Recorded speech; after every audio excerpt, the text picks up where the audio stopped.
And I think that is us. Just, Yeah, I think that's us. it's just buffering by the looks of it. Hey, there we go. So are we on YouTube? Yeah, Yeah. sweet. So thanks again for joining us, Dean man. It's been a wee while since you were last on with us. Yeah. So just for people that just a wee recap on yourself, for people that don't know, what age were you when getting into the hobby, and what was the first mini that you painted? Oh, I was 13. Yeah, 13. My granddad had originally taken me to a local game store and I'd seen Warhammer and I was like, what the hell is that? Picked up the little free magazine, just read and read and read and read and read. And then I think it was either a birthday or Christmas. Ended up getting the like a starter box with my cousin. So me and him split the second edition starter box. And I painted one of the flamethrower Yeah, Space Marines. And I ended up with the Space Marines, all in Blood Angels. And he ended up painting all the Orcs and the Gretchen. perfect. And He's still an Orc player to this day. He still plays Orcs and collects and paints Orcs. And I still collect and paint Blood Angels. So it must have said somewhere, you know what I mean? do you still play the occasional game now together? Yeah, well, we haven't played in ages, me and my cousin. I don't think we've actually played a game since third edition. Right. But yeah, so then it's kind of he comes in the shop quite regular. You know what I mean? He's a regular visitor in the shop. He had one of the coolest Catachan armies that I remember as a kid. What would be the ratio on games won to lost for yourself? Are you 50-50, or was he a master tactician? Um, I couldn't honestly tell you. I couldn't. The honest thing is, I don't remember the outcome of the game. I just remember how much fun the game was. Brilliant. You know what I mean? I don't even remember who won. It didn't matter to me at that time. I was just like, yeah, this is loads of fun. Look at all my blood angels. Whee! And then, so as we're discussing the last time, you've went full hobby shop now. So how's Yeah. the shop how's the shop been going since we spoke to you last? Well, it's been good. It's been really positive, actually. It's been a lot of work, you know, a lot of hard work, but it's a proper laugh. And we had what was it, an 8-week Mordheim campaign in store on a Sunday the other week. We have, hello. Oh, do. I do, mate. All right. Yeah, good. Sorry, I interrupted you there. No, it's good. So we've been like playing regular games on a Sunday night at Warhammer 40k. We've had some Age of Sigmar going on. Everything from like Spearhead and everything like that. And we've been doing like points matched battles and stuff. It's been great. It's been really good. But we're doing, I think it's the 1st or 2nd of December. It's the first Sunday in December anyway. We're doing an all-day Spearhead tournament. So it's going to be quite fun. Everyone with just the Spearhead units that are out of the Fire and J pack play over a couple of matches. I think they're going to end up with about 5 matches each over the course of the day, but they're only about an hour game each, maybe an hour and a half. So I think we reckon 5 matches is going to end up giving us quite a good point score. You know what I mean? And then we can determine a winner. And whoever wins is going to get a brand new Spearhead box as well from the store as a first prize. And if I don't have one in stock, then I'll order it in directly for them. You know what I mean? Yeah. If I don't have the one, then I'll get it in for them. So everyone's kind of really hyped about that. And they can go, oh, well, I'll get the same Spearhead again that I've just played, because then I'm moving towards into like, you know, my 2,000 point army or whatever my big construction is. Then they're moving in towards it. Or if they've just got another army they want to test out, it's a good way of just getting another army, playing Spearhead with just that box and being like, well, I want to see how vampires run. You know what I mean? See if that's something I enjoy. So I thought it was really good to give that back to the community and just have loads of fun games while we're at it. And do you find that, so how long would it take you to teach yourself how to learn a game system then, to be competent to teach other people how to play it? Oh, it takes me forever. It takes me ages to learn a game. Absolutely ages. I am like, with Warhammer anyway, and I don't know whether it's the way the rule books are set out, but I very much, for me personally, feel like it's a rule book that teaches you by doing. So Right. if you can read that rule book, it doesn't mean anything. All them words, all them phrases are all kind of ethereal and not really a thing that's happening or that you can place into something happening until you've got 20 models on the table and you're going, all right, so how does this interact with that? Ah, that's on this page. That's how it interacts with that, and that's how that works. I'm very much more a do and equate it to the rule as it's written on that. Conversely, like Cyberpunk, the rule book for that, I absolutely just read through top to bottom, cover to cover, and was like, yeah, I get this. I understand all these rules. And I was playing that within like a week of having the book. That's sweet. So, like, some people prefer to paint, some people prefer to build. What do you prefer doing? Do you prefer the painting side or the building side? I fucking hate building. I absolutely detest building. Honestly, it used to be one of the things that I enjoyed the most. And nowadays, I just haven't got time. I'd rather be putting brush to a model personally than building the model to put the brush to. So every now and then it just frustrates me. And it doesn't help that I can't see half the time. So looking at tiny sprue numbers, I'm like that. And it's giving me a blinding headache trying to put it together and I can't see. So I'm just like, I'd rather just go back to painting the one that I've already done, you know what I mean? And do you find that's because there's more detail now in the models? Oh yeah, 110%. There's loads more detail in the new models now. Like from what the old monopose like that Space Marine to what we've got nowadays. We're spoiled for it. We're absolutely spoiled for the level of detail in minis at the minute. It's sick. Like the amount of detail that you can put under faces, you know what I mean?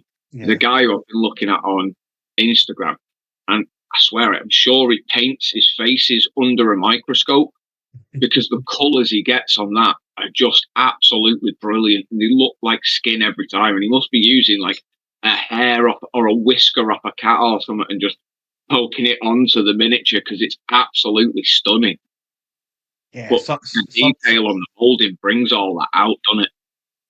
some of the detail that people are starting to put in faces is just it is like fucking It's obscene. watching. Oh, it's obscene. It is obscene, man. It is obscene. I'll pass over to you now, Casey. Sorry. So yeah, I mean, it sounds like every time, like you're saying, your shop's busy, and that's amazing. I think I missed the last time. I can't remember why, and I apologise. But I know it wasn't something that we really touched on. That you're running a store. How did that come about? Well, it was weird because I got proper ill in about 2015. My head went west, and I just couldn't deal with anything. Got like slightly agoraphobic. Got massively depressed. Couldn't cope with anything. Just the weight of the world just kind of crushed me. And then it took me a long ass time to try getting back into it. The place I worked at the time was proper understanding and everything, but it still took me a big long fight to get back into work, and I'm sure I tested their patience. But come lockdown, I've got quite severe psoriasis, so I have this condition where most of my body is covered in these kind of marks all over the skin. Yeah. And it gets quite painful, so I'm on quite severe tablets. So as soon as COVID hit, my doctors and everybody were like, no, you're on immunosuppressants. You cannot be near people. Get away from everyone. Do not go wherever you're going. Yeah. So I ended up sat here painting for most of the time and doing Bruce, my missus, who runs an accountancy firm. So, you know what I mean? She's working all the time and I'm just sat there painting away like I can get a mini done in a day. This will be great. And just having a proper laugh with it. And then by the time it took me going back to work, I realised that I was getting anxious and depressed about having to go back to work. And I was like, this just ain't for me then. I'm just not doing it. And I was like, well, what can I do instead? Because, you know, we were in a position where I could, you know, get a part-time job in something that I love and it wouldn't affect us too badly. And then my missus was like, well, what do you want to do? I was like, well, I wouldn't mind working in a game store. And I wanted originally to work at Element Games because they're only a couple of miles away. Yep. and I could have easily travelled to there. But unfortunately, at the time, I wasn't very well, so I didn't really present myself very well to be able to get the job. I thought I could have made quite cool headway in there because I loved the store and I wanted it to succeed. You know what I mean? I love Element Games. I love everyone that works there. They're all amazing. But at the same time, I was like, I can't go back to doing this. And there's nothing in Tameside for the community, for people over this way. And not just for like Warhammer, but for like Magic the Gathering and for, like Dungeons and Dragons, Cyberpunk and stuff like that. We got like Shatterpoint. We do small Shatterpoint games every now and then. Things like that. And we've got board games upstairs for people to sit and play. And if they want to rent a table, there's a couple of games there. If they're just bored, they can grab a game out and play a game. So we tried to. There was nothing over Tameside for that for us. So I was proper like wanted something there because when I was a kid, there was a game store that influenced the rest of my life. You know what I mean? So I wanted to be that for that new generation of painters and gamers and stuff like that, or even for the people who I played with as a kid who wanted to come and play and were like, yeah, absolutely, I'll play at your store. And I was like, this is mint. I can really build a community that helps everyone out. It's funny you say that because I know there's other people that we've had on that have said pretty much the same thing, that they got into game stores because the people near them that had them previously were winding up or had long gone, and they were like, well, hang on, I enjoy this. There's loads of people I know who enjoy this, but we've all got to travel stupid distances to do it.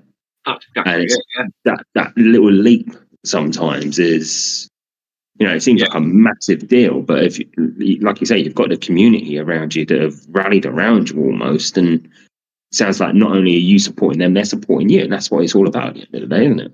Yeah, that's it. I mean, I always try. I can't always hit the mark, you know what I mean? Sometimes I fall and foul, you know what I mean? But at the end of the day, we're human and people make mistakes, you know what I mean? And just as long as we learn from them, who cares? So long as everyone's apologetic and it moves on and we all learn from it, then that's the point, you know what I mean? That's the point of the shared experience. So what would you say? Scary jump. So, what would you say then, given what you've got going on in the store? It always seems like every day on your stories, there is something happening, which is quality to see. What would you say is your busier uptake? Is it like the Magic the Gatherings? Is it the Warhammers or some of the other games that you've got going on? I'd say it's Magic. Magic the Gathering pulls in like the biggest crowd. I think Dungeons and Dragons pulls in the most, or like D&D and Cyberpunk when we play them, they pull in the most varied crowd. They're a team, they're like groups of people that can rotate quite regularly, you know what I mean? And sometimes they're not free, sometimes they're busy, sometimes they're not busy, and they can make a game. And it's just mint. You can get but you get like a rotating player of them, whereas we've got like a pretty staple 40k group. And we've got a pretty kind of like staple Magic group. But I think the Magic group is probably the biggest and most vibrant. We do pre-release tournaments and stuff like that for when the sets come out. They've just done Foundation recently. And while it came out on the 8th, we were playing on the 1st, doing all the pre-release games, you know what I mean? Getting the packs early, getting to play the game early, we did a sealed draft. We did a sealed event, and then we did a draft. And it's just been taken up really well, and everyone participates. Everyone has a laugh, and I ended up giving away like it ended up with a top 4 draw, and it was like 10:30 at night, and everyone was like, "We're just fried," and I was like, "Me too. I'm absolutely dying. I've been here for 12 hours. You know what? Here's what we're gonna do. 4th place. I said first place gets 10 packs. There's 4 first places as far as I'm concerned. 10 packs each. Just gave them 10 packs each, and then worked out from there. 8, 7, 6, 4, 3. Broke it down, and everyone ended up with a pack. You know what I mean? And everyone ended up with like buckets, loads of packs by the time they left the store on that night. And it was just great to give that back to them. But I think Magic's kind of the biggest.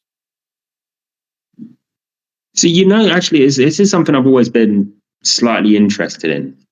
I think this is sort of going back to not even just early releases on these sorts of games, but early releases like back in the day of like computer games and stuff. I always remember ordering stuff off of play.com, and you'd always get it like a good week before it was meant to be out because they'd had it sitting in their warehouse for 2 or 3 weeks. And when you're getting stuff in, like you're just sort of saying with the Magic the Gathering stuff, you did a pre-release event. Do you find that the companies that supply you this stuff, like Wizards of the Coast and Games Workshop and whatnot, are they more than happy for you to just sort of like have a sneaky pre-release? You know, they're sort of holding off for the official launch date, or is it just a case with some companies are like, no, we do this on this day, you have to do this on this day too? That's exactly it. That is exactly what it is. Like Games Workshop, it comes out this day, you do not deviate. That's the day it comes out. It goes on your shelf, no sooner, no later. Now, to the same degree, so is Wizards of the Coast, but we're part of the Wizards Play Network, which allows us to use, we basically can put all of our events on the Wizards Companion app. So if you use the Wizards Companion app, Monstrous Light Games has regular events on a Friday night posted there every time so that people can see it.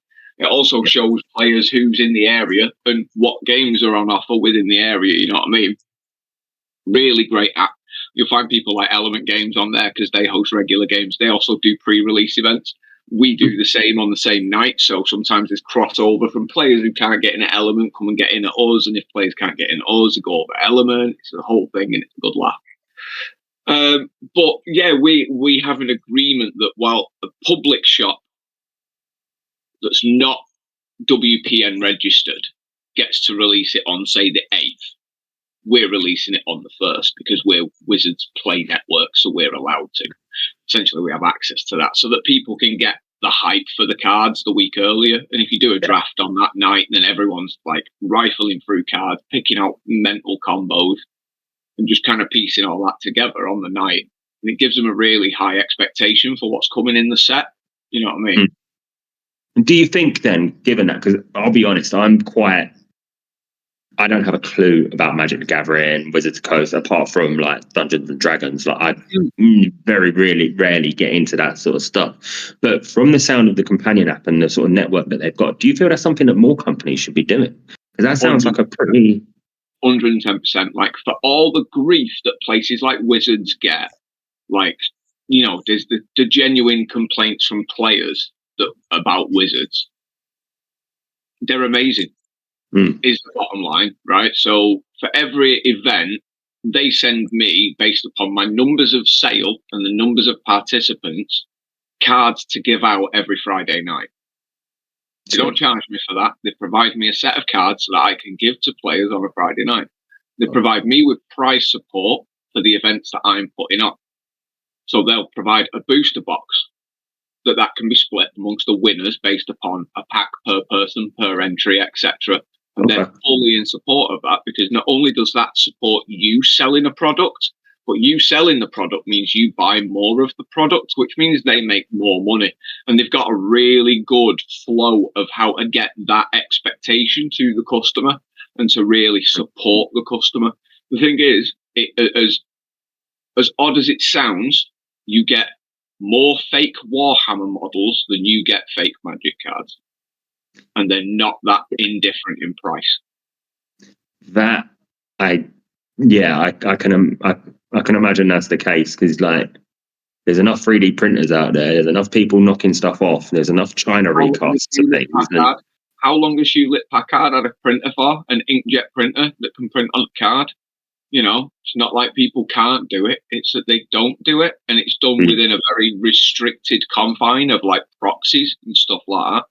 Yeah, very intentionally never there to be a fake, you know, like a fake card. I mean, you say that though. I know again, it's not something I play. I know from like my son just liking them that you can get knockoff Pokemon cards here, there, and everywhere. Like that seems to be quite a bigger thing. I'd say. Yeah, I'd say it kind of happens in Pokemon a little bit. You know what I mean? It's kind of more prevalent in that, I guess. But you don't really find people trying to pass them off as fake as much. You know, pass them off as real, pass fakes off as real. Everyone knows what a fake is. A fake is a fake. You know what I mean? You've usually got some like marker pen scrawled on it, or it's in the back of a land card printed on a piece of paper. So everyone's like, yeah, I understand why. Because that card's 80 quid. And you can't test out whether it's worth investing the 80 quid on the card if you don't see how it works in the deck. So print one out, put it in the deck, test it, and then go and buy the 80 quid. And I've seen customers do that, you know what I mean? On a Friday night, they've tested a game combo and gone, that works really well, I'll go and buy the card.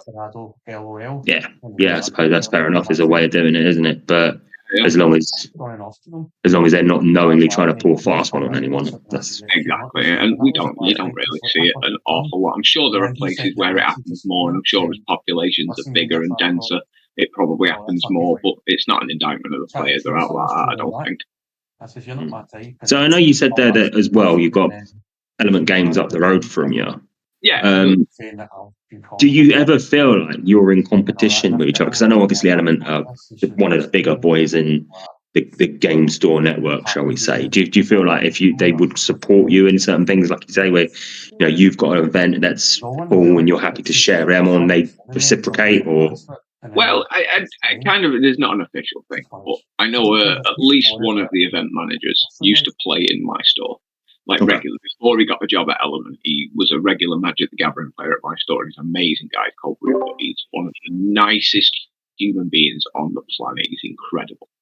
And he runs events at Element Games now and promotes and does work with the Northwest Gaming Centre aspects of it. So I think like most of the Instagram posts are from Rue.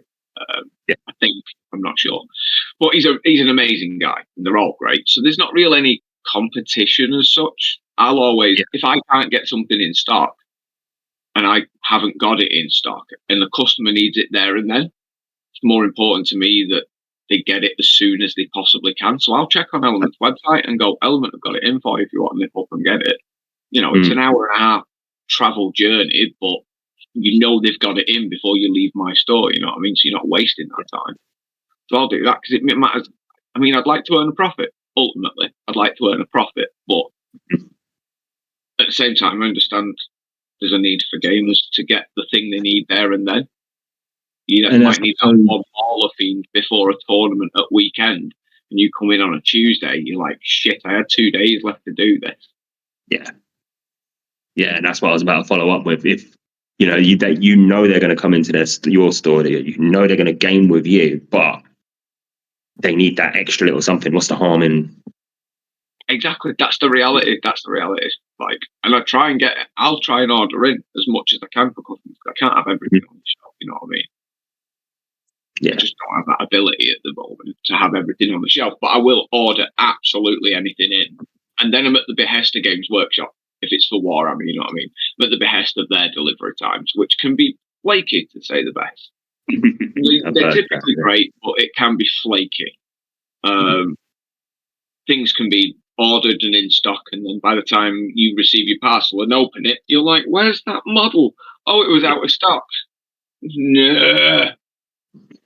At no point any prior did you find out about that, you know what I mean? And it can be like that at times. So. What would be apart from Games Workshops, like the Warhammer stuff, what would be a biggest selling model outside of that? Well, I don't know what the biggest selling model will be, because we kind of mostly focus on Warhammer at the minute. We have, and Dungeons and Dragons, role-play games and stuff like that are mostly our focus. The way it is at the minute and based upon the player base we've got, I'd love there to be a bigger player base.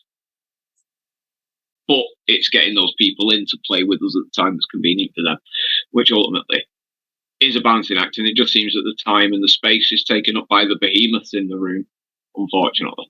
So I kind of cater to that a little bit. So it's definitely Warhammer. Do you not find yourself then, like you've done a hard day's graft in the shop, do you not find it then, how do you motivate yourself to then start doing your own stuff? I'll be honest, I do it while I'm working in work, because if it's, say, for example, quiet and there isn't a customer at the desk, it's more productive for me to paint a customer's model for them, or sit there in the main area of the shop. We've got a big main table downstairs in the front area. If you're sat at that table and you're having a conversation with me, and I'm, say, for example, you want to paint on a day and you come down and you sit and you paint with us, I'll teach you how to do a thing, because I might know how to do it and you might be struggling. Benefit of that is I get to paint the model that needs to be painted for the customer or for the army that needs to be completed for the thing. And you get, just because we're chit-chatting, you get the little bits of information that just fall out as I'm doing the thing.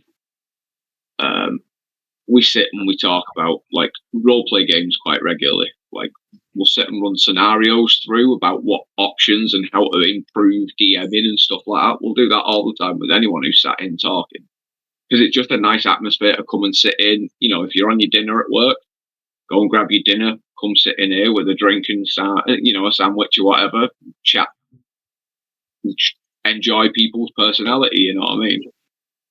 That's, you know what, I can't remember who it is we had on a little. I think it was Bones Paints Mini or someone, but back in the day of the old Games Workshop shops, they always had that little table that you go in, you'd sit down, you'd buy something, you'd paint it there. And I really think that the way their business model changed, it sort of sucked that out. And I love that more and more shops are identifying that who cares if you want to play, if you just want to come and have a place to sit and chat and paint and come down. Absolutely. If you've got a safe space, if you want a safe space because you're having a really bad day, you know what I mean? Shoot the shit. Like, that's what I'm here for. You might not necessarily buy everything every time, but if you just want to come and chill, do it. You know what I mean? Yeah. I'm there all day. You say that, but how can you go into a model shop and not buy something? You know what I mean? I don't think I've ever went into a model shop and not fucking bought something to my detriment. Do you know what I mean? Yeah, ultimately that's the rub in it. Like I said, like you can't not sit around all them models without going, oh, you know what? I could just paint that. I'll just do that. I get that feeling, and I work there, and I'm like, no.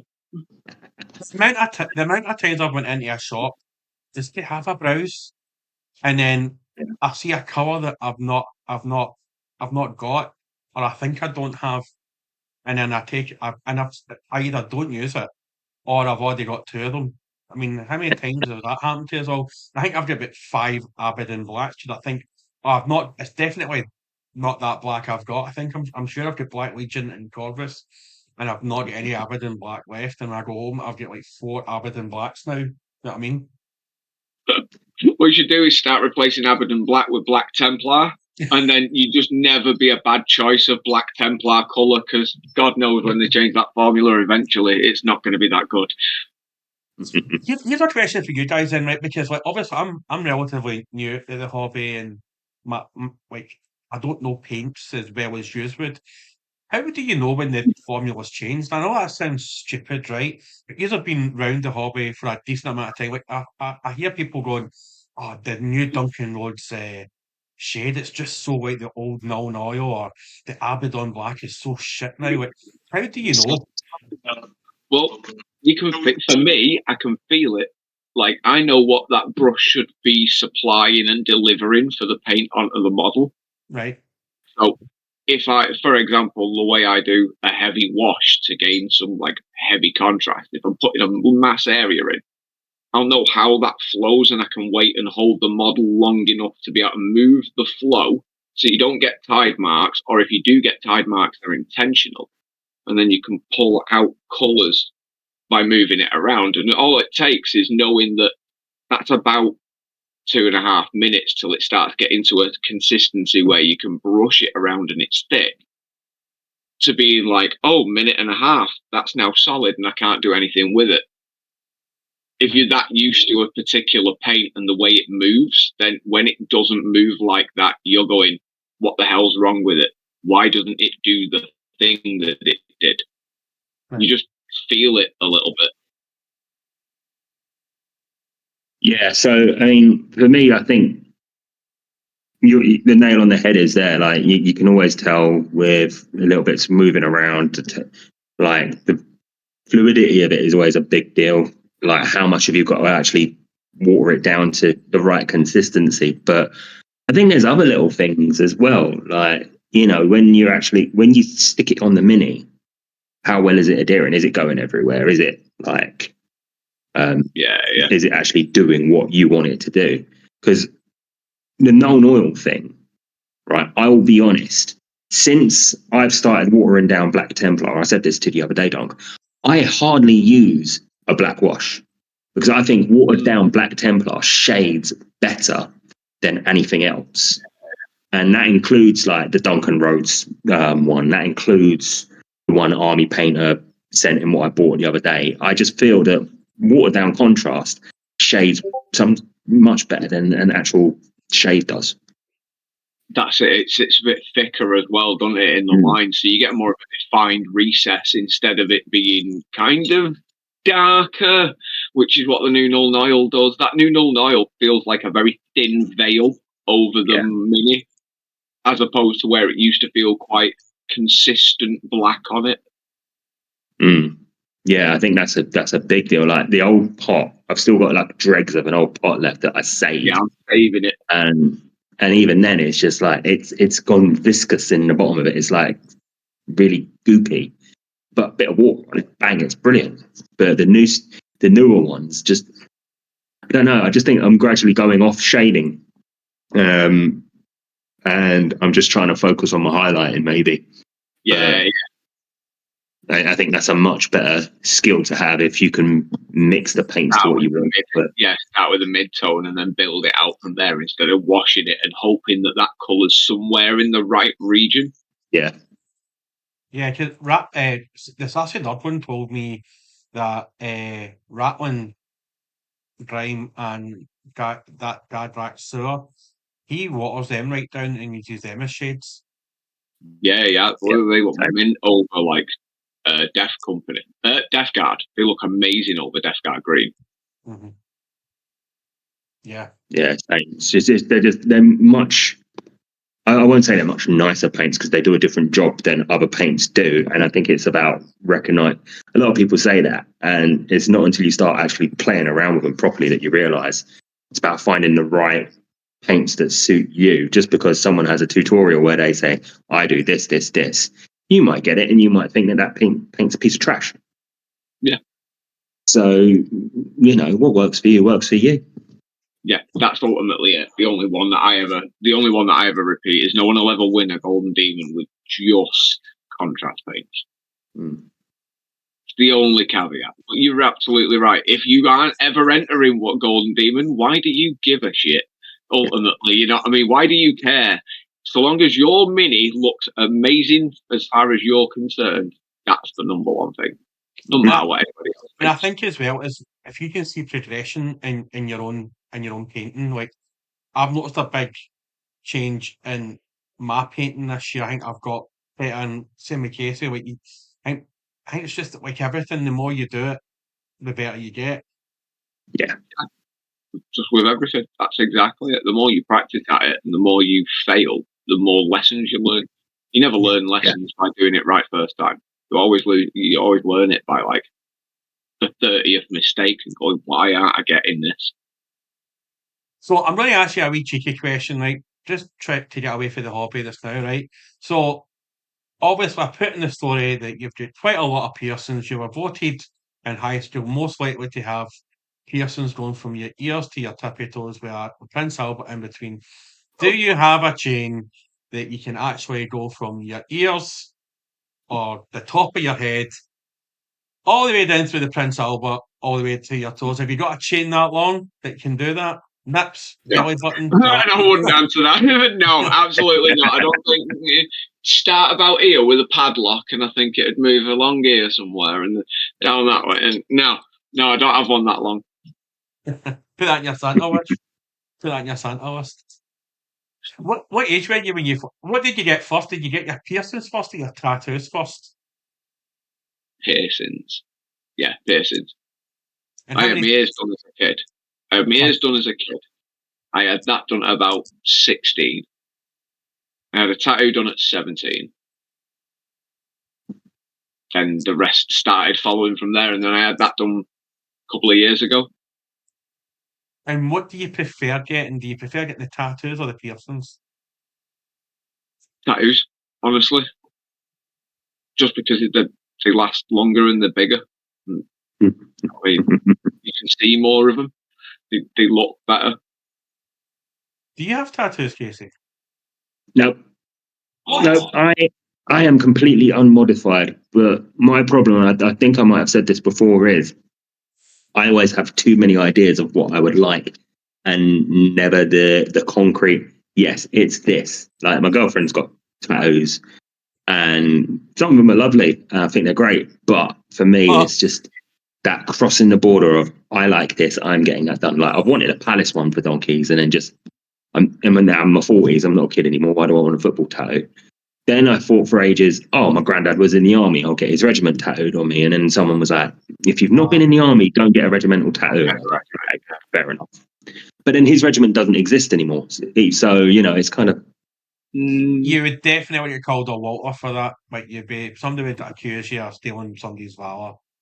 Even though your intentions are good, you know what I mean? But no, like certain tattoos I wouldn't get. I would never have got my regimental tattoo because my regiment badge was fucking massive for a start. And it just looked shit. Do you know what I mean? A few people had them done and they just looked shit. I've seen a lot of people, like a lot of older guys, have like tattoos on their bum cheeks of eyes. I would never get that. And I would never get my missus' name tattooed on her, even though I love my missus and I'm never going to leave her. I would never get the old branding done. No, you're all right with that. I know a bloke who got his, him and his girlfriend went into a place. They both got tattoos with each other's names on their feet, like just below the ankle. He got Anna because it's her name. She picked his nickname, Fraggle. So got that done. Then they split up, and now she's blagging it. Oh, I like Fraggle Rock, so I just got Fraggle tattooed on me. And you're like, oh, you bitch. Ooh. Meanwhile, he's got to explain Anna to every girl he's going out with from here on out. You know. Yeah. Just get matching tattoos. It's not that hard. You get a tattoo that matches. Yeah. Well, I get my wife's star sign tattooed on my finger. I don't wear jewellery, so I get my wife's star sign tattooed on my wedding finger, which looks like a sperm. Let's not beat about the bush. I've got sperm tattooed on my finger. Do you know what I mean? Jizz finger. It's a fucking sperm, and she's got Taurus. It actually looks half decent, but I've got a fucking... She's Leo, and I've got a fucking sperm in my fucking finger. Right.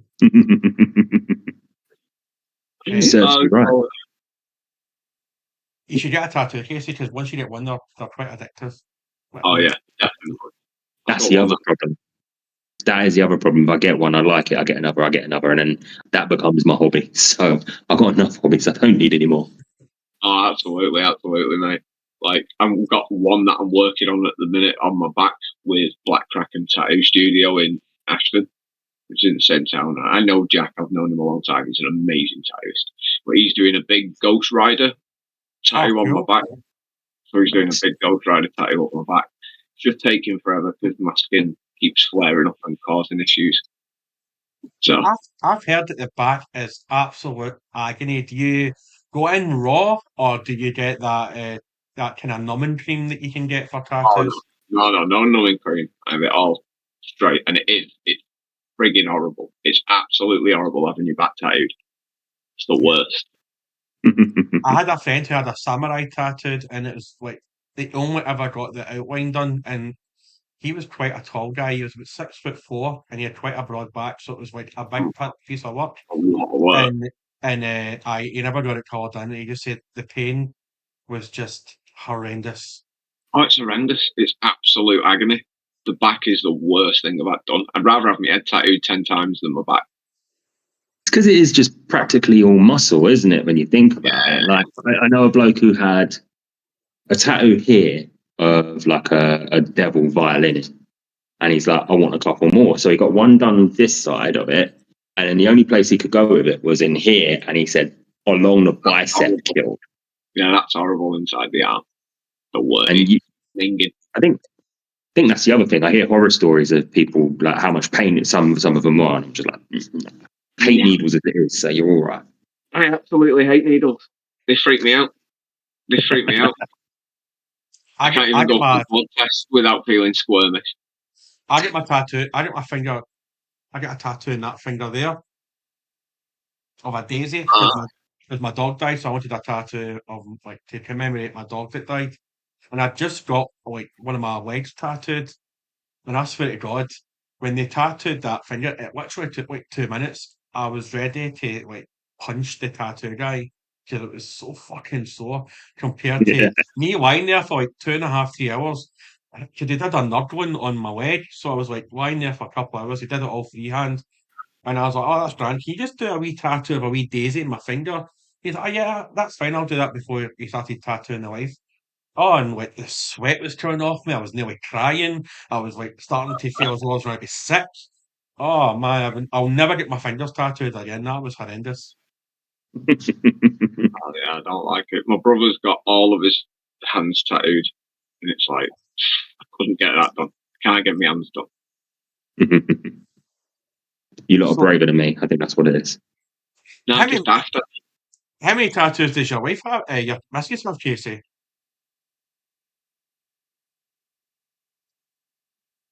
5 or 6. One shoulder. Yeah, about 6 or 7 actually. I think her dad's got a couple as well. Like, her dad got pissed in Amsterdam and came home and looked at Sarah and was like, Sarah, and he got the Rihanna shush down the finger or the fake moustache or something. He's like, don't tell your mum. So she went straight away, Mum, Dad's got, and just baited him out. But yeah, I think her sister might have 1 or 2 as well. But yeah, it's no. Some of my mates have got them too. Like one of my best mates' dad's got all of his grandkids tattooed along his arm, which is lovely. So I know loads of people with them, but I think for me, it's just that last taking the plunge bit. Probably one day, but we'll see. Yeah. We'll see. Right, I've got a question for both of you, and this is great. I love no new guest November because I'm not having to like think of smart, intelligent questions to ask or anything like that. All right, I'm not smart and intelligent myself. Neither's Dunk. I just had a banging Toby carvery. What is on your carveries? What sort of meat we going? What sort of veggies we going? Go on. I'm a sucker for lamb. I do like lamb. I love lamb. Nice big Yorkies. Even the chocolate bar. Some proper, no lumps, mashed potatoes, peas, and a nice peppercorn sauce. Not gravy. Peppercorn sauce instead. Yeah, like I think my taste buds have changed a lot. Like, I didn't like peppercorn sauce, or as controversial as this may sound, black pudding red wine up until a few years ago. I think I've maybe hit puberty or something. Uh, but yeah, like I do like a good lamb. I do like lamb. It's just something about lamb that I just love. Hang on, just before we move on to your agreement. You're from Scotland. You eat haggis, but you didn't like black pudding. Well, I actually didn't eat haggis up until fairly recently either. Madness, I know. Next, you'll be saying he's never had a can of iron brew. Well, come on. we go from the nipple to the bottle iron brew to the Buckfast and then straight to the whiskey. That's pretty much how it goes. And that's all in the first 6 months of life.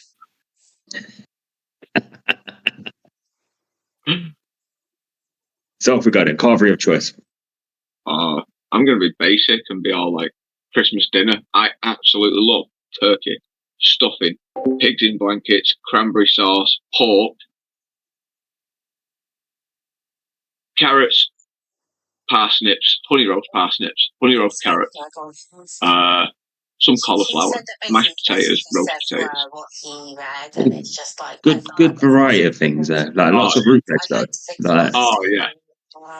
I've noticed, I think, since I've been in a relationship with a northerner. The further north you get in the country, the more stuff that's mashed on your plate. Like down when I used to live in London, you the vast majority of places would only do one type of potato. You might get a bit of mashed swede or a mashed parsnip, maybe if you're lucky, but you'd only get the one type of potato. And then I went to Sunderland for a roast dinner, and I had boiled potato, roast potato, mashed sweet potato. It was like anything that would come out of the ground, they would just mash it and put it on the plate. Yeah. Roll some butter and some sugar, salt and pepper on it. You're banging. I mean, like when you're having your like Sunday carvery, you have to have at least minimum two types of potatoes. Even like I'll chuck on crickets. Do you know what I mean? Oh yeah. Like, you got to have your roast potato. You got to have your mashed potato. And then you're either throwing in some crickets or garlic potatoes or a potato gratin. You've got to have like. You've got to have some proper potato. Yeah, you've got to have it minimum of two. as many potatoes as you can squeeze in, so you can just get a mountain and a flag with lamb and all your sauce and that. Pour your gravy down it. That's what the Yorkshire pudding's for. You get a couple of Yorkshires, gravy in the middle. That's it. That's exactly it. Fill your Yorkie pudding up so it's a stuffed Yorkie pudding and then eat it. See, well, it's not. That's why it's got a hole in it.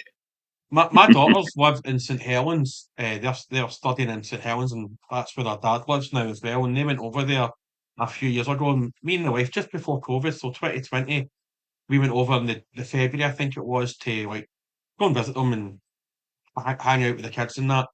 So we stayed at some fucking Travellers Rest or something, or Travel Lodge. And we had breakfast included. So we went down in the morning. I was like, I can't wait, man. Nice fucking sausage and some bacon. And then lo and behold, I'd never seen it before. Yorkshire puddings for breakfast. I was like, did that sweep in or something? Like, That's just like a oven cooked pancake. Yeah. It's not that hard. But like, why would you? No, but like, why would it be in your breakfast? I'd never seen a Yorkshire pudding for your breakfast. Yeah, I get it. You want it with like a cooked, like turkey or some chicken or some pork or some beef or something. You don't want it with like bacon and eggs. And scrambled eggs. So I put scrambled egg in my Yorkshire pudding, and that's what was quite nice, to be honest. See, so first of all, I will just say, Sam, we've been posting links to this all fucking day. So if you took you 15 minutes to find us, mate, you should have just looked at our Instagrams. You're a silly sod. But also, just on the Yorkshire puddings, Toby Carvery Breakfast have Yorkshire puddings. And the first time I had one, I was like, why are you doing this? This is a bit weird. But then when you get a Yorkshire pudding, you put your bacon and you put your sausage in it, like you were describing, and have it like that. Oh yeah, actually, that does sound banging. Yeah, it does sound banging. It is good. Yeah, it's like weird. It's like going back to that weird food thing, like with Richard and his fucking Quavers salad cream sandwich. I tried that for science, and actually it was quite nice. So we'll give him a pass on that. It's like people come up with weird food combinations that don't sound as though they should work, and they do. Do you know what I mean? It's just it's mad, like.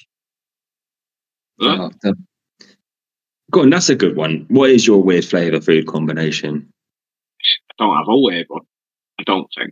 I genuinely don't have a weird one. I have like my favourites, but I'm just a sweet. Like I desire sweet things all the time.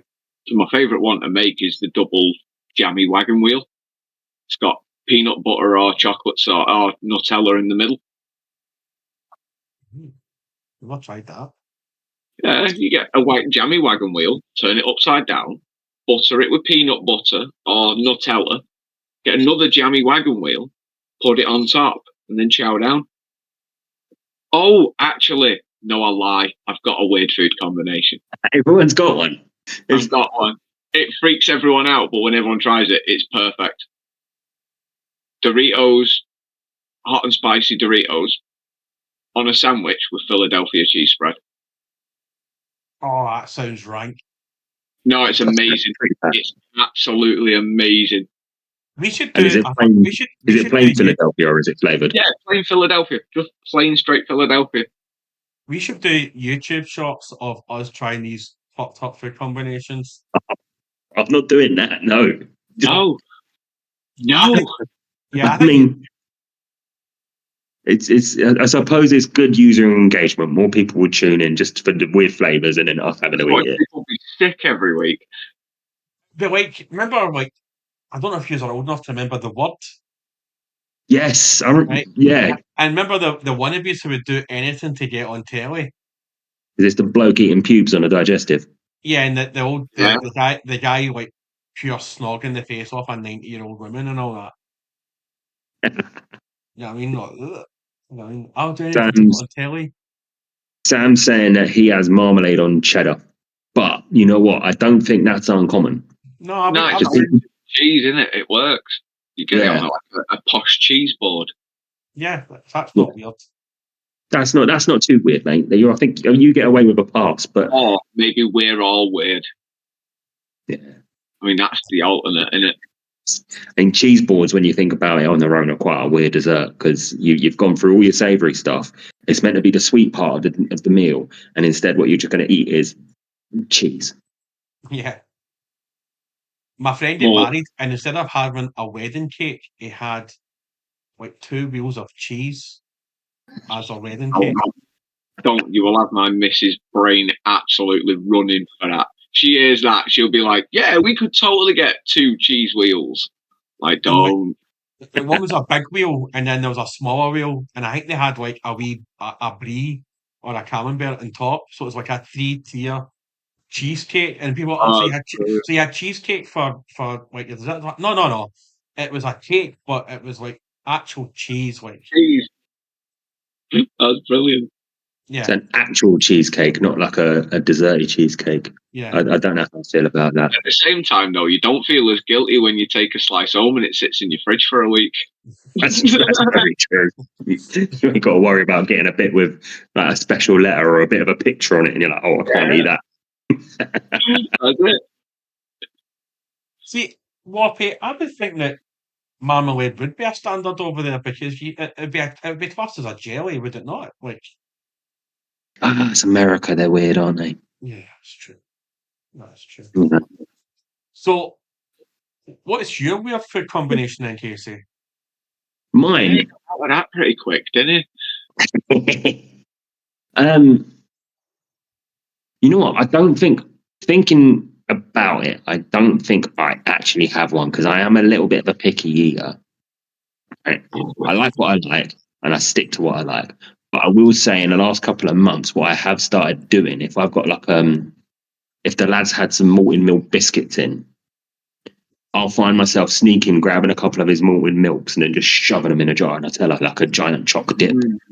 Yeah, And I don't think that's that weird. Like, people raise their eyebrow at me like, "What the fuck's wrong with you? Just have some Nutella on a bit of bread or something." But why? You know the breadsticks?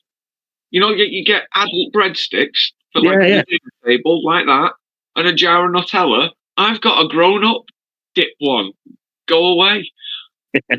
Exactly. You know, I don't think like there's anything to. I tell you what was weird once. I did it just to piss my girlfriend off. I put Nando's sauce on a roast dinner. Yeah, all right, that's odd. I did it the once, and there was rage, so I never did it again. I used to do that with my mum's soup. Like, my mum would make like homemade soup, and I'd like put tomato sauce in it, and she'd be raging, absolutely raging. Ketchup in it. People put ketchup on anything. Oh, ketchup and toasted cheese is good. Yes, absolutely. That was macaroni and cheese. That was a game changer when I was younger. Like, we just went through tomato sauce then for like madness. Ketchup and cheese and onion pie.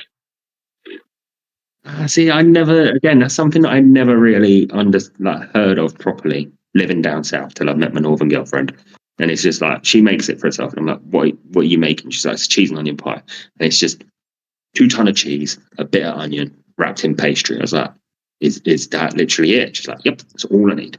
And then they sell them in Greggs, and you're like, "Okay, I understand now." When I go to Greggs, because there's not a Greggs in the south, so if I'm in Belfast, there's like, obviously they're in Belfast. I think there's one in Kilrain.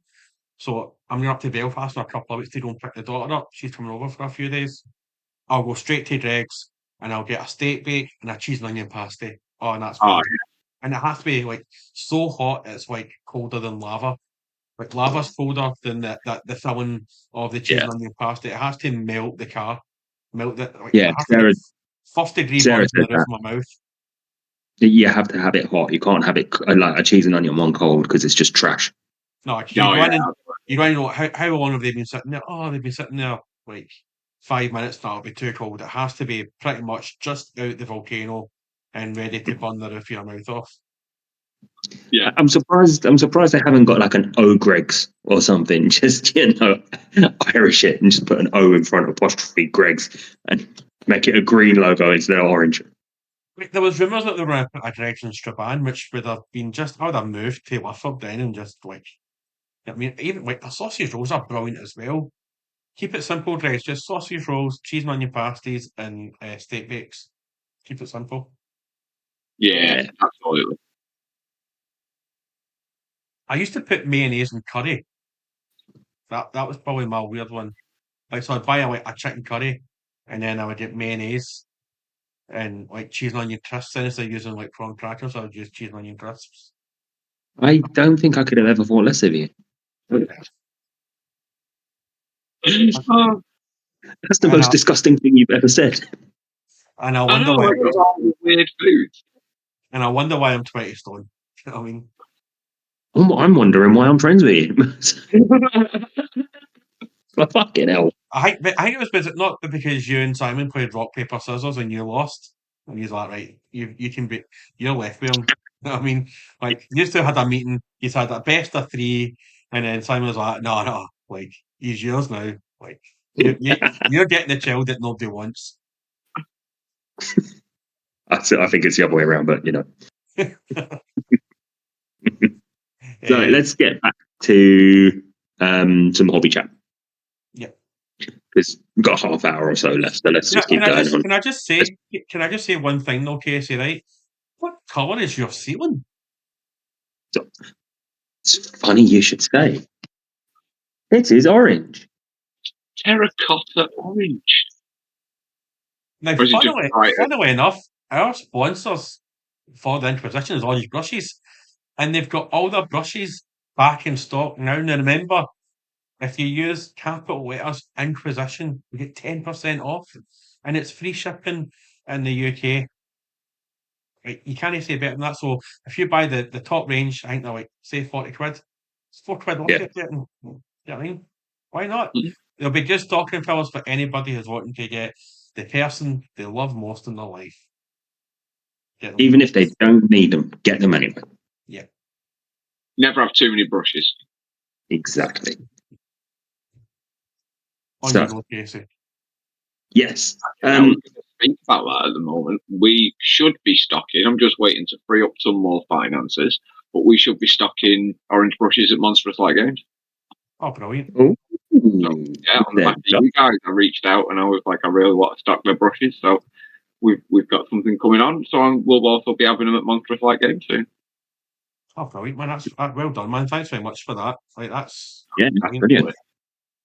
Like when we had them on, just chatting to them about the uptake that they've had. I know they said they supplied to like their local store down here where they are, but the fact that more and more people are sort of jumping on and sort of realizing actually they're reasonably priced, they're good people, and I think that's sort of goes back to what we were saying earlier about just community building and everything, isn't it? And then they're very much community focused guys, so it's just nice that you've done that and they're reciprocating. I think that's absolutely brilliant. Yeah, man. They're just the two teachers who also make brushes. They're just incredible people. You know what I mean? They're great. Yeah. No, that's good. Another exclusive with the Inquisition. If I can get my words out, it's like the fourth one we've had. I love it. It's been a great year. Anyway, actually, I'm not hobbying. I'm going to talk about gaming for a little bit. I've been seeing on your stories that you're getting hyped for Stalker 2. Oh, mate, so hyped. But how many hours did you put into the first one? First one? Well, this isn't an accurate representation. Let me tell you. He says logging on to Steam to check. I play Anomaly more than I play anything else.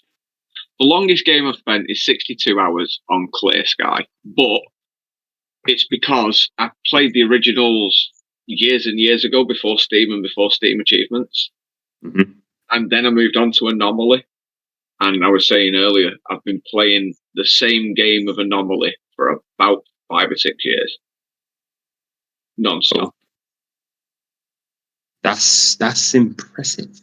I love the game. I absolutely love the game, and I'm loving the new one. It's incredible. So for anyone that doesn't know much about Stalker and the series of it, again, it's something I've sort of know loose bits of. What is the draw for it? What draws you to it? Well, somebody was in an interview about Mordheim, funnily enough, and they mentioned Mordheim is Fantasy Chernobyl. Oh, yeah. Big walled off exclusion area life inside is not like it is in the outside world. There's a fight for survival within a very hostile landscape, and the landscape is as hostile as the people that surround it. I think that's it's kind of my little jam. I really like that. You know what I mean? It's why I like Mad Max and Fallout, because when the environment is as hostile as the people that live within it and the creatures that live within it, it's a whole new level of storytelling. I'm gripped by it, mate. Do you feel then? What do you play on? Do you play an Xbox or PS? PC. Damn it. He's a proper gamer. Come on, Don. Yeah. Proper one. Right. For the reason is because you can build a top spec PC for 700-800 quid nowadays. If you know what parts you need to get and scrimp on a couple and spend on a bit more, you can get that for the same price as the PS5 Pro will be, and the computer will be 5 times stronger, more powerful than that would be for the same price point. So why would you spend it on a PS5? That is a fair point. But I will also acknowledge that I am a cheap bastard, so I bought the cheap Xbox. So, legit, yeah. Like, and it's not always about, you know, some people have not got that 800 quid ultimately to put up front and be like, I'll just get a PlayStation. You know what I mean? They've not got that. For those who do, I think if you were doing pound for pound, I'd rather put my pound into PC. That's fair enough. Because I'm a stingy bastard. Yeah, well, I just can't justify where to put a PC though. So I'll just stick to my console. Like people say, oh, why? Like, a few of my friends, most of my friends are PlayStation. And they, oh, why don't you just jump over to from Xbox to PlayStation? I was like, well, because I'd have to then buy the games that I play the most for PlayStation. I'm by that point where I really can't be bothered like spending another 150 quid, 200 quid on the Dark Souls series of games. I'll just play it on my Xbox. Yeah, you just play on where you've got it on, exactly. I mean, that's the benefit of PC. A lot of them you can play on both. You know what I mean? Like Stalker's on Game Pass for PC and Xbox today. You know what I mean? The new game. Yeah, my son has managed to make me pay for his Game Pass. But I'm allowed, but because he can then put it on the Xbox, I'm still getting the benefit of being able to play live, but he gets the benefits of the PC games. Like I'll use my laptop for like Football Manager, Command and Conquer. That's his new generation as I go with PC games. And I'm talking Football Manager 2009. I thought you were going to go back to like 97. That's the last time I played a football game. No, the Championship Manager then before. Yeah, it was. The last time I played a football game was Sensible Soccer on the Amiga. That was a great game. My mate could swerve the ball from his 18-yard line into my goal. It's like, how? Yeah. Once you mastered that game's super easy. And Cannon, because they did Cannon fodder as well, didn't they? Sensible Games did Cannon fodder as well, didn't they? That was a great game. That's exactly why I played it, because they had a Cannon fodder and soccer crossover. It was hilarious. Especially if you got like Barney promoted to major and then he died, you actually felt gutted that he managed to rise through the ranks and then die, because it was like one shot, one kill, wasn't it, really, for your wee guys? Mine was always Jocks and Jules. I was gutted when I lost Jocks and Jules. Yeah. My dad once played a full game of Cannon fodder without losing Jocks and Jules.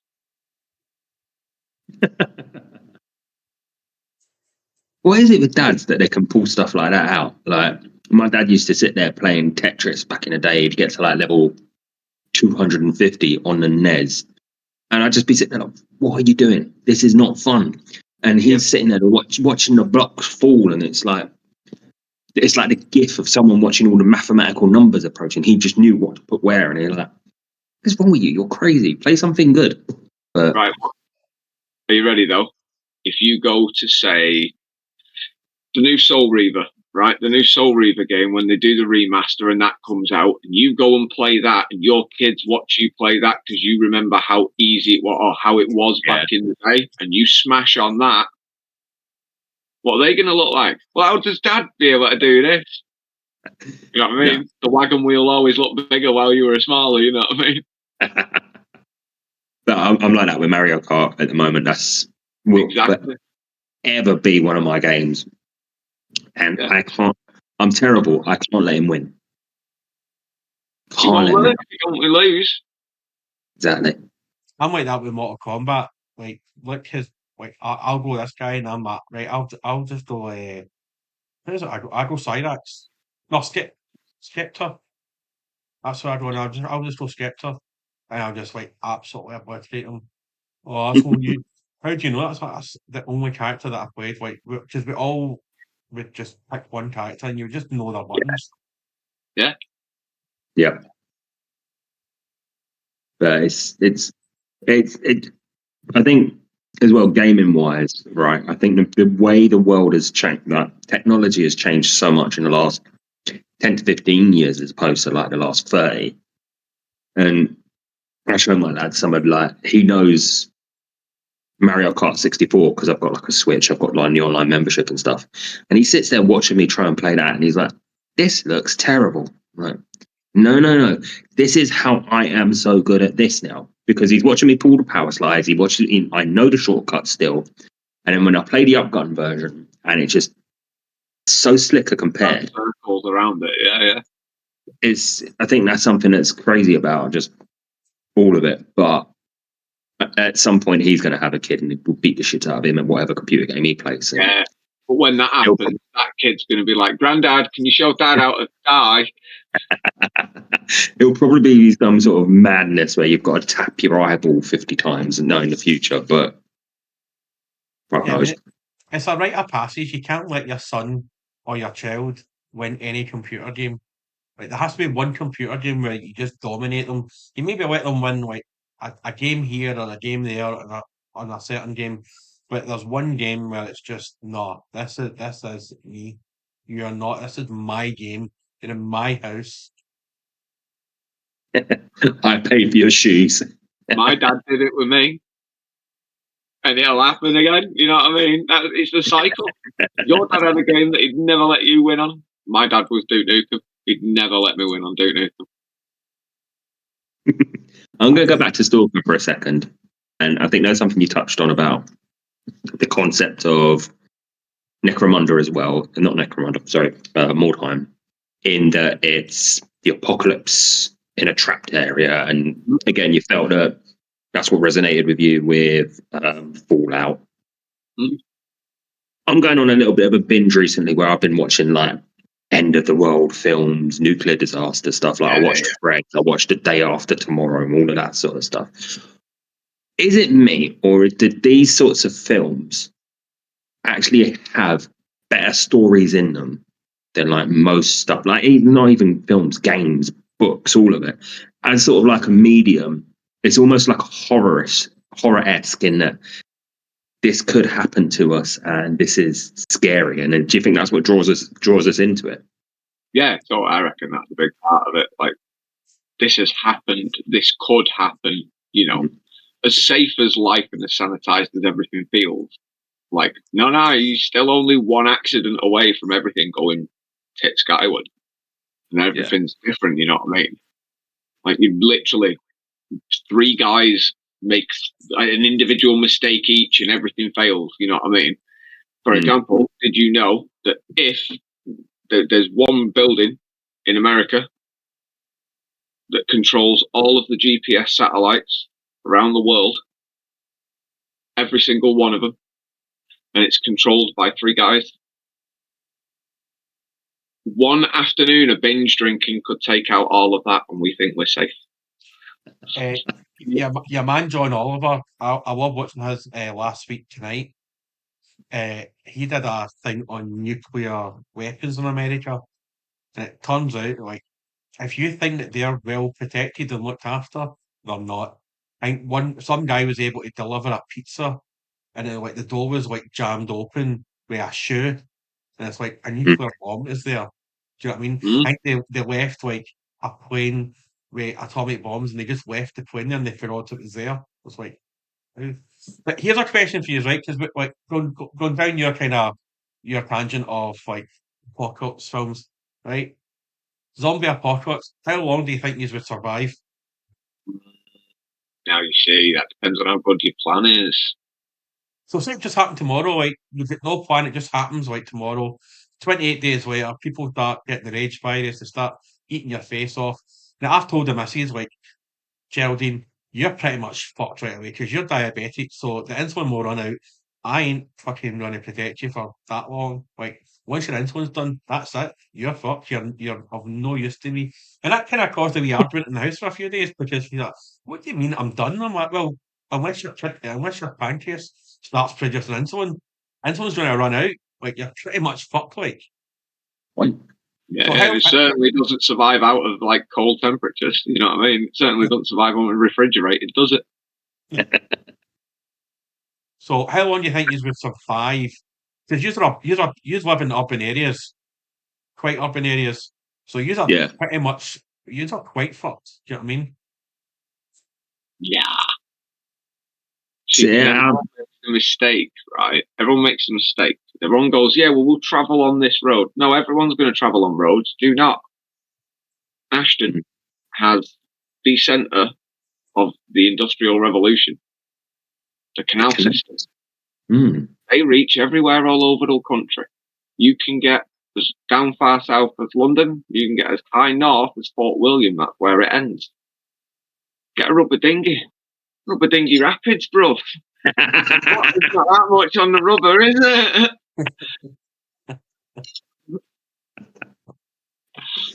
Oh, I was waiting for that. That's brilliant. Get up to Fort William. Get up to Fort William. You can hunt in northern Scotland and the Highlands and nobody ever sees you again. Don't matter about the zombie outbreak then, there's nobody there. As long as there's not zombie deers. Yeah, that's fair. That's fair. Yeah. But you can take a deer down with a slingshot. Like, it's not a big thing. No, no, man. I don't think. Have you ever Go played Have you ever played How to Survive? Those fucking zombie deer are fucking hard to kill, man. Yeah, that's true. That's true. I don't think we would survive very long at the moment. Primarily because we don't have a lot of food in the house. We ain't done a shop for a little while, so I ain't got many supplies. That's being realistic. There's lots of McDonald's in Peterborough, though. So I'm not going to run out of chicken nuggets anytime soon. I think everybody else would have the same idea, and that's going to be a bit worrying. It wouldn't be the zombies that get us; it'd be the chicken nugget riots. What you do is you wait for 3 weeks, right? You ration out your food for 3 weeks, you break your stairs, and you live upstairs for 3 weeks. After that, you take the last of your car fuel to go to McDonald's, and you empty the chip fat into your car because it's diesel. Then you drive that car to go get food. It's not a bad shout. But dodging the zombies in McDonald's. To be fair, the most McDonald's have got zombies in them anyway. So we're not that far off at the moment. Why is it there's always one McDonald's in every town that you never go to after 11 o'clock? Why is that the case? Yeah, always avoid it. You know when a McDonald's is dodgy when they've got a security guard there from 7 o'clock on a Friday afternoon? Mate, the Croydon one where I grew up would have a 24-hour security guard. And they would have police outside it because you'd always guarantee it'd kick off at any point of the day. Oxford Road McDonald's in Manchester. It's just one. It's always the kids. It's how it starts off with. In the day, it's the kids. Gets to a certain time of night, it's the drunks. And after the drunks is maybe the homeless. And they always kick off. Yeah. Always. It's just... And I feel sorry for homeless people. Like they're going through a rough patch. And cool, come in and have a little cotch at McDonald's. If you're nice to the staff, they'll let you get away with it. But don't come in and be a dick. Yeah. That's the one. Me and the young fella were talking about like Israel and all that kicking off, and then we're talking about Ukraine and Russia kicking off. And I was like to him, I says, look, see the. I was like to look. I says, look.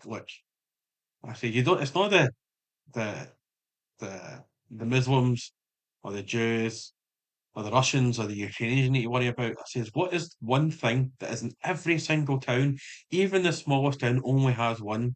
He's like, oh, I don't know. I says, Chinese.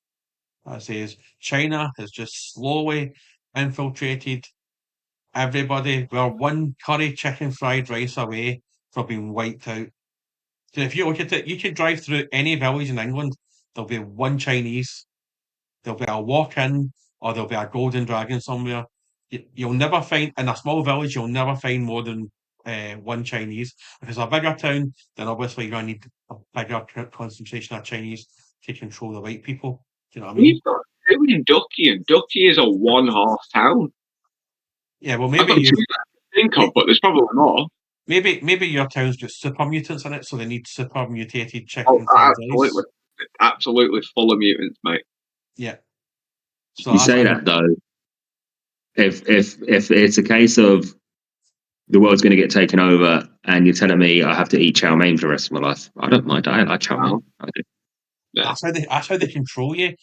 It's in the curry sauce. That's why curry sauce is so good at a Chinese, and the gravy is so good at a Chinese. Jones, fucking hell. That's why it's so good, because it's mind control. I'm telling you. I mean, I for one welcome our new overlords. That's why I put mayonnaise and eat it with cheese, onion, and twist. It cancels out. I've not actually done that for years, to be honest. I've actually not done that for years. I think my wife would You're actually. tomorrow, aren't you? I think my wife would actually inject me with insulin to kill me if I did that. She's threatened to do that. She said, "I'll kill you so easily." And I was like, to her when she first said that, I was like, "Why would you kill me?" I was like, "I'm bigger and stronger than you." She went, "I'll just inject insulin between your toes." And I was like, "Oh fuck." That's dark. Well, if you turn up dead tomorrow, we know what's happened. I know nothing. Check in between my toes. Either that or Lord Virus, whatever his name is, has sent somebody to bump me off. Don't know. But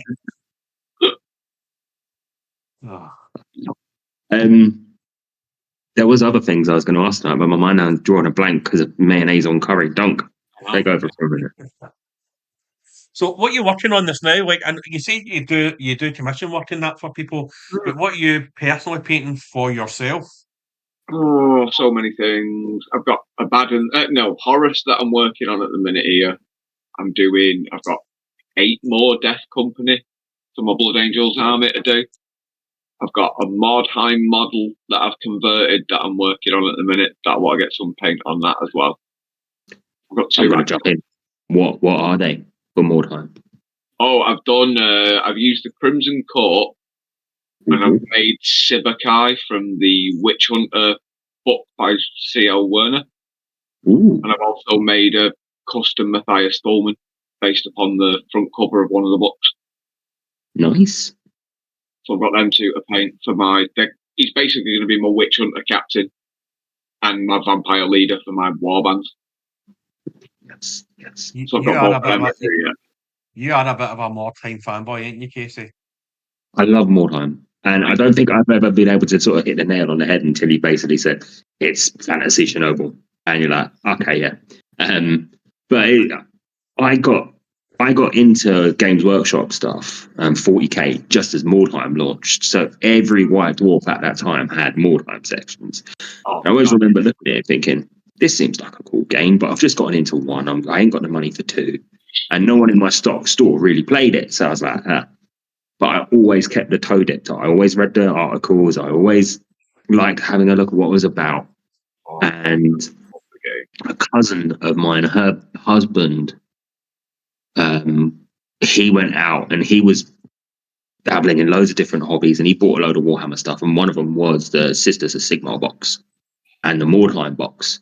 And he never used them, and I got gifted them. So I was like, oh, fucking sick. And I know I've still got the Sisters of Sigmar somewhere. I think they might be in a loft or in a safe box in the shed, stored nicely and dry and compact. The Mordheim box itself is at my mum's. I know that. And it was just a wicked set. It was lovely. It was just, I think it was like, because I never really sort of got Necromunda 100%. Like, where I joined it, so the first editions of Necromunda had faded away.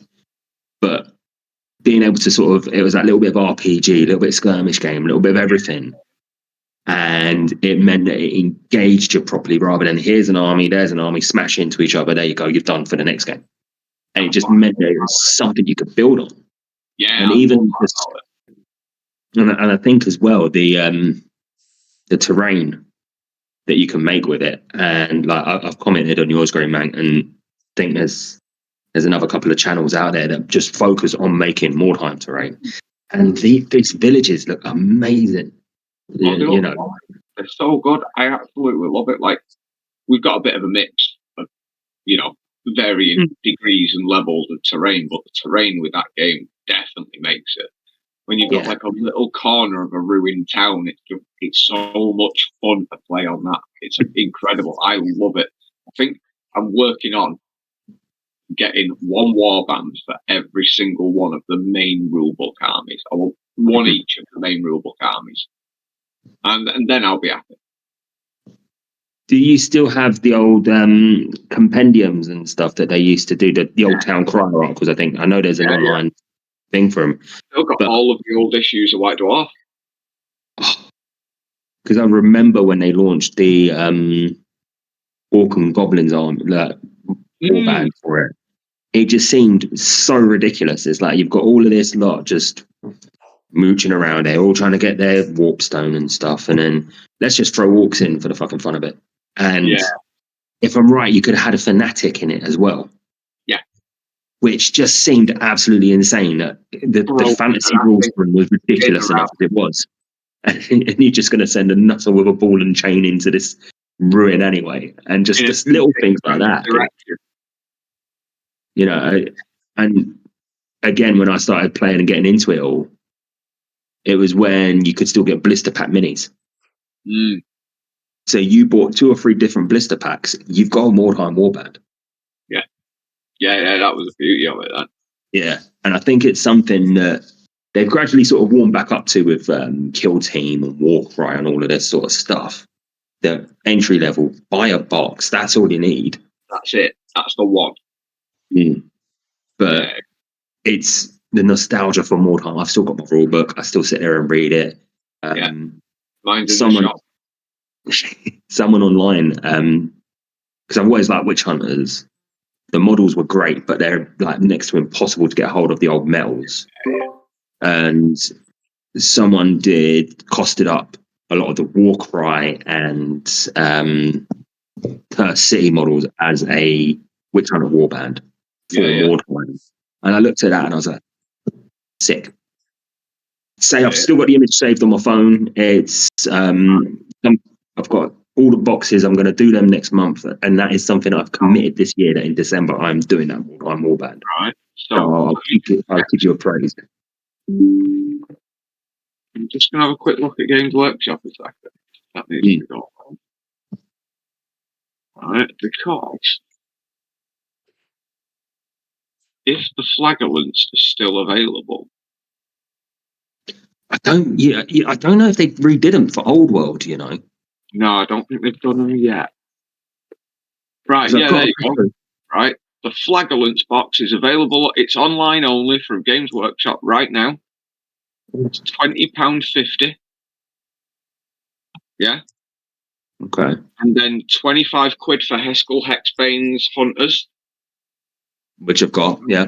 Yeah, you've got everything you need. Absolutely everything. I did pick up the £45.50.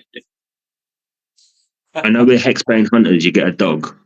Yeah. And I picked up with the Cities of Sigmar set, they did like the skirmisher unit. One of them was holding the dog by lead. So I got that too. I don't know how I'd quite play that in the game as 2 minis or 1 mini or whatever, but. Well, a mate of mine uses Wilder Corps for that exact Warcry Wilder Corps set. He uses them for Cities of Sigmar. Okay. Sorry, he uses that Cities of Sigmar set for Human Mercenaries. So he just has the model with the dog, and he just says that he doesn't have the dog, and then he's got dog models separately. So it's like the guy's got a dog, so he's the dog master, and then he sends out the other dogs as well. Cool. There we go. That's my question answered. Yeah. But yeah, it's, you know what, Dunk, as a game, it's a bit like I was telling you with Kill Team. It's simple to pick up. It's really nice. Some of the minis are great, and you can play a game relatively quickly. I think that's the other benefit of it, isn't it? Do you not think it feels like it's got more soul as well than Kill Team? Massively. I don't know whether that's, again, just from the era that we've come from to where we are now, maybe. But it's, I think the community that surround Wartime, they're very protective of it. They love it. And they run with it. Like it's never really as a game. Like when you look at a lot of the newer games that have come out, like even today, they dropped new Kill Team updates and errata and stuff. And it's like this version 1 of this game's been out for like 2 months and you're having to already hotfix it. Whereas Mordheim, it's just bang, one book. This is the rules. That's all you need. Yeah. 25 years it's lasted. Yeah. You know. And I think people say the same about Lord of the Rings, don't they? Like as a rule set, that has not changed since that has been launched. You know, it is pretty much the same. Yeah, it's pretty much the same game, and it's still loved by everyone who plays it. And again, it's something I've dabbled with, and I think as a rule set, it's really simple and really cool. The models all look quite cool, and it hasn't aged badly. No, not at all. Not at all. Yeah, I mean, I think that with Kill Team, like I'm getting into Kill Team more and more now. Like, if they had a narrative, a storyline that it was like going through, you could really make it like a good game. Yeah, Mordheim's got permadeath. You know what I mean? Yeah. We had an 8-week campaign played in store, just for a laugh, just because we wanted something to do on a Sunday afternoon. So we decided we were having an 8-week campaign of Mordheim. So 4 of us ended up playing. We had human mercenaries. We had meat with witch hunters. We had beastmen and shadow warriors. Were the high elf shadow warriors. Mm-hmm. So much fun, them games, until the point where the game before the last game, one of the players with the Cities of Sigmar guy shot my witch hunter in the head and killed him, which then caused us to roll on an injury table, which meant that he got sent to the fighting pits, and then he got killed in the fighting pits. I was like, all right, now I've got to spend like 750 gold to rebuy my full witch hunter, and I wouldn't mind the rifle you shot me with. I bought for the guy. I bought it for that character, for his player, so that I could claim on a bounty that I had put out. Oh dear. It was rough. It was rough. You would never get that kind of game in between Kill Team, you know what I mean? That wouldn't happen in Kill Team. That's actually quite something that's quite fun of it, when you do have that campaign and you actually sort of the after effects of it and stuff. Like I know they do the same. They used to do the same with Blood Bowl. Like, you know, your players have got an injury and you can play for the injury and stuff. And I think a lot of the stuff that they put out nowadays, as great as it is, it's just like you say, it's a little bit soulless. Yeah. There's a little bit missing. Like when you're saying about Blood Bowl, they still do that in League play. It's how they level up everything in League play nowadays. And since Blood Bowl's come back, they've kind of adopted the living rule book more than rewrite it. Because somebody wanted to rewrite it, but they took what was done for the 20 years that the fans were curating it, just integrated that into the new game. So it's got all of that kind of love still, current Blood Bowl. Blood Bowl was always ridiculous as well. It was one I dabbled with. I played one game, and within the first turn there was a pitch invasion and half my team got killed, and it was just like, what how am I meant to play this? And back when I was learning everything and that happened to you, you're like, this ain't fun. But when you realize actually that was, it can be quite a lot of fun. Like I've got three football teams for Mordheim. For Mordheim, I've got 3 teams for Blood Bowl, and I'm bad with all of them. I'm bad with every single one of them. You know what? They did make some Blood Bowl games, and you could. I can't remember. I remember playing them truly, as in you'd have the random dice generator and like the effects of it, and it didn't feel like it played properly because you're watching the animations and the ball's gone 8 inches and you've rolled a 6, so you're going to stumble and you're like, oh, this takes forever. But when you're actually playing it on the tabletop, you know what though? I honestly like those PC, like the They were on Xbox, weren't they, as well as PC? I honestly love them. I think they're a bit rules skewed for gameplay purposes, but I think they're fairly close to the tabletop. And if you can understand the Blood Bowl computer game, I reckon you have a really, really easy time to get on with the tabletop game. Yeah, it's a fair point. Training wheels. Yeah, a friend of mine's playing Blood Bowl on Xbox just now, and he's going through some sort of league system just now and that sort of stuff. It seems fun, but again, it's just another thing to add to the growing pile of shame. Really, Yep. I think we've all got that many different projects on. I don't think I could take on another project. Like, I'm just getting into Kill Team now, and I've now got an elite Kill Team with like the Death Guard, and I've got a kind of horde with the Bloodied. So like, I don't really think I need to pick up another bunch of miniatures, but you never know. So guys, I think we'll wrap it. I think we'll wrap it there because it's coming up to 9:05, and we've been on for a good hour and a half. And I think this has been absolutely brilliant on YouTube as well. We've had some decent views. I think at one point we were up at 8 or 9. So I think as this goes on, and thanks for being the guinea pig, Mike. It's been an absolute pleasure having you on. Thank you for having me. Anything you want to promote or anything? Obviously, throw out your shop in that because this is why you're on. Like, oh yeah. So we have Monstrous Light Games on Facebook. We have Monstrous Light Games on Instagram and on TikTok, and you'll find most of my information on there. And there's me as well, Green Mac. And also your Discord as well. People want to join another Discord page. Yeah, we've got a Discord as well, absolutely. The Discord link is on the front page of our Facebook page. Sweet. Casey, any words of wisdom from yourself this week? No words of wisdom. Thank you very much for helping us set up, figuring out the YouTube and all of that. That's been absolutely amazing. You've been a godsend there. It's been, I think, a really smooth transition into it. Apart from the fact that Sam said it took him 15 minutes to find us. So maybe we just need to do a bit of plugging there, maybe me and you, Doc. But yeah, I think this has been good. I think Thank you very much. I think as well, just going forward, like putting up a link for the episode, because I realised then, like, with half an hour to go, that I could put up the pre-stream link so people could click on it. But yeah, Rome wasn't built in a day. Nope. Mike, thanks again for coming on. Anytime. We'll definitely have you back on next year at some point. I think we should do this quite regularly. Get find people back on and just for catch-ups and that. I think this has been quite a male-dominated month in it, and we should maybe do a female one later on next year, at some point next year. Bring back some of our females guys. Only February. There you go. There we go. See, there we go. Females only. And we'll maybe even get a couple of females to host it. I'll wear a wig. Aye, I'll wear one of my wife's bras. Folks, thanks for joining us. This week we have Nubicron next week, so can't wait to chat to him because he has been doing a shitload of stuff with computer games and things in general, like voting for stuff and systems and that, so it'll be quite fun to have him back on. Mike, thanks again for coming on.